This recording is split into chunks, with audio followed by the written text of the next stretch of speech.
Olá! Hoje a gente vai mergulhar de cabeça em um dos maiores e mais conhecidos mistérios do mundo, os Moai da Ilha de Páscoa. Gigantes de pedra, guardiões silenciosos numa ilha completamente isolada. Mas, e se o grande segredo que eles guardam não for sobre o passado, e sim sobre o que está trancado bem debaixo deles? E se tudo que a gente achava que sabia estivesse prestes a virar de ponta cabeça? Essa imagem todo mundo conhece, né? Mas a pergunta que muda tudo é essa aqui. Por que esses gigantes de pedra dariam as costas para o vasto oceano, que era a fonte de tudo para a vida polinésia, para ficar olhando para o interior da ilha? A resposta, como a gente vai ver, pode ser bem mais perturbadora do que se imagina. Ok, vamos começar a cavar fundo nisso. A primeira grande revelação, aquela pecinha do quebra-cabeça que começou a desmontar todo o mistério, não estava ali à vista de todos. Estava logo abaixo da superfície, literalmente. Por mais de um século, a imagem que todo mundo tinha era a da esquerda. Só cabeças gigantes de pedra. Mas ali no começo dos anos 2010, algumas escavações revelaram uma realidade chocante. A maioria dos Moai, na verdade, tem corpos inteiros, que ficaram enterrados por séculos. Aquilo que a gente via era só a pontinha do iceberg. E não estamos falando de corpinhos pequenos, não. Alguns deles se estendem por mais de 9 metros debaixo da terra. Isso é o equivalente a um prédio de 3 andares. Só isso já é uma coisa de louco. Mas aprofunda ainda mais o mistério. Por que raios eles enterrariam a maior parte de uma obra de arte tão gigantesca?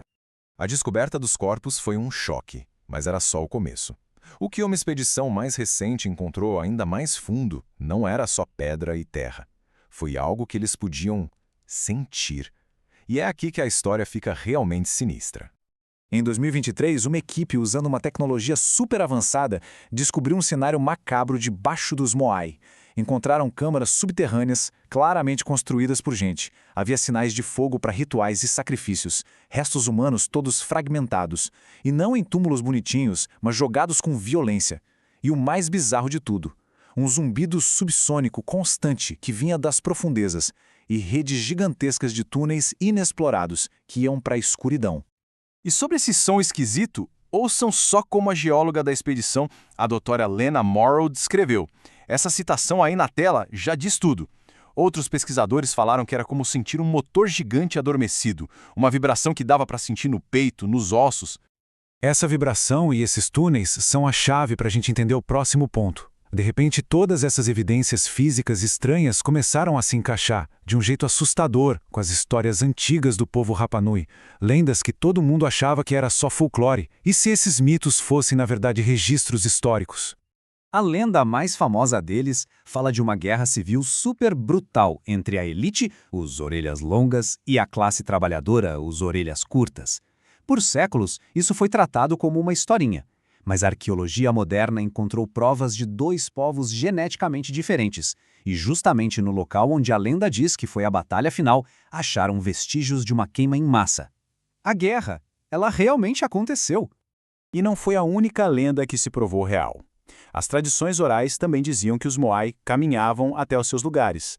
Parece fantasia, né? Mas como a gente vê aqui, pesquisadores modernos mostraram que era totalmente possível mover as estátuas em pé só usando cordas e um balanço ritmado.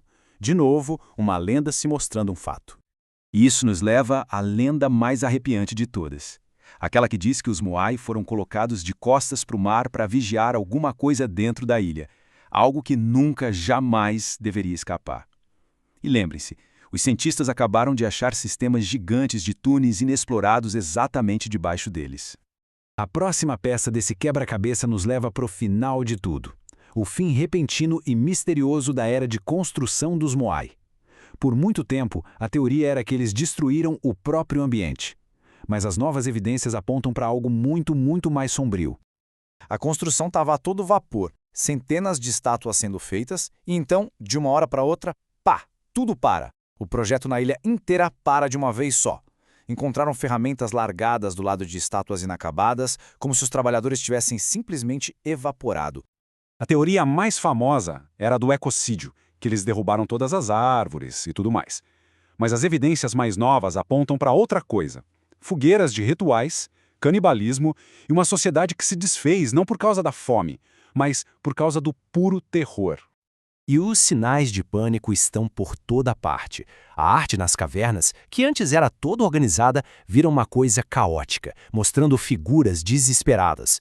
Começam a aparecer pinturas dos Moais se quebrando, com alguma coisa saindo de dentro deles. As histórias que eles contavam começaram a falar de estátuas que ficaram furiosas. E o mais revelador, o próprio povo Rapa Nui, que passou séculos erguendo esses guardiões, começou a derrubar as estátuas de propósito. E tudo isso junto nos leva a uma teoria final, uma que junta todas essas pontas soltas numa conclusão absolutamente aterrorizante. É chamada Teoria do Silo. A ideia é que os Moai não eram monumentos para enfeitar a ilha, eram peças funcionais de um sistema de contenção gigantesco. Basicamente, tampões de pedra colocados em cima de pontos fracos da crosta terrestre, como anomalias geomagnéticas e entradas de túneis, para aprisionar alguma coisa lá embaixo. Colocando de um jeito bem direto, o povo Rapa Nui não estava construindo estátuas para homenagear os antepassados. Eles estavam construindo uma prisão. E olha, isso não é só uma teoria marginal, não. Um pesquisador da expedição mais recente, que falou em anonimato, disse o seguinte: quanto mais fundo a gente cava, mais parece que os Moai estavam suprimindo uma ameaça. Tem alguma coisa errada debaixo da ilha. E as evidências sugerem que essa coisa ainda está ativa lá embaixo. O que nos deixa com um pensamento final bem inquietante. O povo Rapa Nui abandonou o sistema de contenção deles em estado de pânico. O que será que acontece quando a gente, com toda a nossa tecnologia e curiosidade moderna, começa a desenterrar isso tudo?